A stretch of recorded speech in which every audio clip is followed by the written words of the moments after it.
बिस्मिल्लाहिर्रहमानिर्रहीम। मुअज़्ज़ज़ सामीन सामियात, अस्सलामु अलैकुम वरहमतुल्लाहि वबरकातुहू। खबरदार, होशियार। अभी आपने थंबनेल में पढ़ा कि जो हैज़ वाली निफास वाली औरतें हैं वो बकरीद के गोश्त को हाथ ना लगाएं, फातहा ना करें।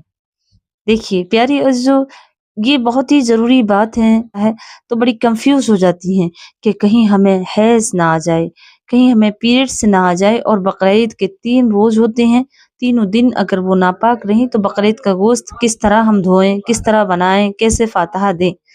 तो प्यारी है जो इस वीडियो में आप तमाम ये बातें जानेंगे कि हैज़ और निफास वाली औरतें गोश्त को हाथ क्यों नहीं लगा सकती, और लगा सकती हैं तो किस बेस पर। आइए नबी अकरम सल्लल्लाहु अलैहि वसल्लम की बारगाह में चलते हैं। आका करीम सल्लल्लाहु अलैहि वसल्लम के ज़माने में औरतों का ये हालत थी कि औरतें अगर हैज़ या निफास या हालत जनाबत में हुआ करती हो, जैसे वो औरतें ना खाना पका सकती थी, ना चारपाई पे बैठ सकती थी, ना उस कमरे में एंट्री कर सकती थी, जा सकती थी जिस कमरे में पाक चीजें और खाने पकाने की चीजें होती थी, ना अपने शौहर से मुलाकात कर सकती, इसलिए कि ये औरत नापाक है, गलत समझा जाता है, बिल्कुल नापाक की ये तो अब किसी लायक नहीं रही जब तक उसे हैज आते थे।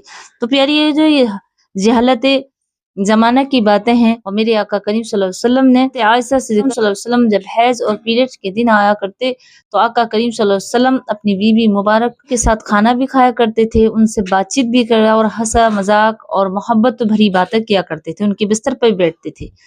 तो प्यारे जो ये वजाहत हो गई। अब आइएगा वो औरतें भी समात कर लें कि जैसे ही उन्हें पीरियड आते हैज आते हैं तो वो फतह नहीं दे सकती।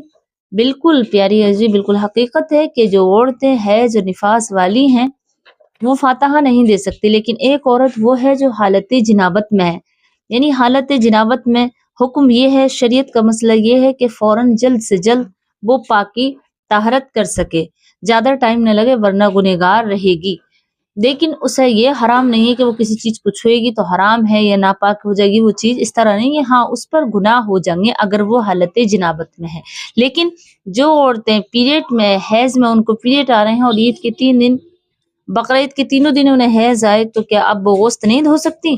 बिल्कुल, बकरीद का जो जानवर जिवा हुआ है, जो गोश्त है, उसे वो धो भी सकती हैं, पका भी सकती हैं। यहाँ तक कि अगर कोई बिलखैर कोई दूर दूर तक फातहा देने वाला नहीं है तब भी वो फातहा मसनून दे सकती हैं, दुआएं मसनून पढ़ सकती हैं और वो फातहा भी दे सकती है, क्योंकि जब दूर दूर तक कोई नहीं है और वहां वो पढ़ी लिखी है, जानती है, तो वो फातहा का खाना जो बकरीद का गोश्त है उसे पका भी सकती है, उसे धो भी सकती है और उस पे फातहा भी दे सकती है। इस्लाम में औरत की ज़बान भी पाक है, उसका दिल भी पाक है। सिर्फ हाँ, कुरान पाक को हाथ नहीं लगा सकती, कुरान पाक की तिलावत नहीं कर सकती। हाँ, मसनून दुआएं, जो मसनून आयतें, जो दुआ की आयतें हैं, जो मसनून दुआएं हैं, और ये दुआएं अल्हम्दु शरीफ है, और जो सूरतें, जो छोटी छोटी आयतें आपको याद हैं और आप अल्लाह से दुआ के लिए पढ़ रहे हैं, तो आप बिल्कुल उसमें फातहा ख्वानी मैं पढ़ सकती हूँ। उम्मीद करती हूँ कि मसला समझ आ गया, तो इस वीडियो को ज़्यादा से ज़्यादा शेयर करें, मुझे अपनी दुआ में याद रखें। अस्सलामु अलैकुम वरहमतुल्लाहि वबरकातुहू।